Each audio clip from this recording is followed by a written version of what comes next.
সবচেয়ে বেশি আলোচিত হয়েছে বিএসএফ এর হাতে সাউন্ড গ্রেনেডের ছবি।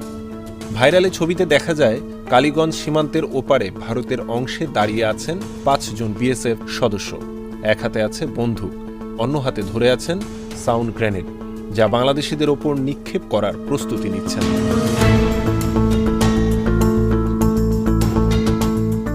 স্থানীয়রা বলছেন, গত 18 জানুয়ারি বেলা 11:30টার দিকে বিএসএফ সদস্যরা হঠাৎ করেই কাঁটাতারের বেড়া পার হয়ে 500 থেকে 600 জন ভারতীয়কে নিয়ে বাংলাদেশে ঢোকে এবং আম গাছ, বড়ি গাছ সহ বিভিন্ন ফসলের ক্ষতি করতে থাকেন।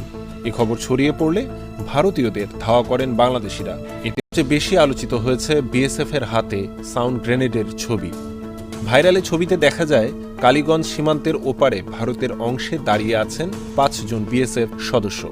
এক হাতে আছে বন্দুক, অন্য হাতে ধরে আছেন সাউন্ড গ্রেনেড, যা বাংলাদেশিদের ওপর নিক্ষেপ